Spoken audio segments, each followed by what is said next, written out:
ka ji waƙan M Inuwa kuwa anya ba da kai yake yi ba, me yasa haka? Akwai abin da na biyo daki-daki. Da na fara waka duk wanda ya san Nura ya san shi a mawaƙin soyayya. A mawaƙin soyayyan nan sai ta kai ta kawo, idan duk wanda zai zo ya same ni a matsayin producer zai ce Nura waƙar soyayya kawai za ka, saboda yana jin wannan shine fil ɗina, a nan na fi gogewa, abin da zan iya yi masa kawai ba da tantama.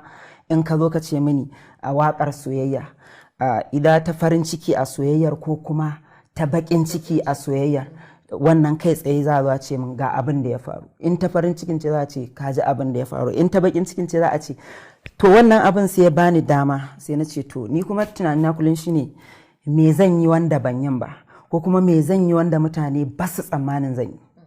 Don haka sai na fara daga waƙar soyayya, sai na fara sai na tsaya na kalli kalmomin soyayya ma da yare na Hausa, harshe na Hausa.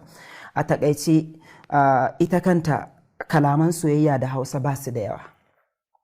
Don haka idan na tafi akan iya wannan soyayyar, zan ƙure kaina, ina son ki, ina ƙaunar ki, a bar alfahari na, a bar ƙaunata, a bar yabona. Idan na tsaya iya waɗannan abubuwan sai in ga to idan su zan dinga faɗa waƙa me zan faɗa.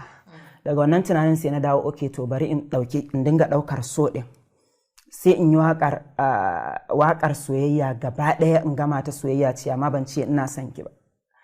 Akwai misalai da yawa a waƙoƙina wanda waƙar soyayya ne amma na yi na gama ban ce ina son ki ba, amma kuma duk wanda ya ji zai ji tana taɓa shi, akan so nake magana.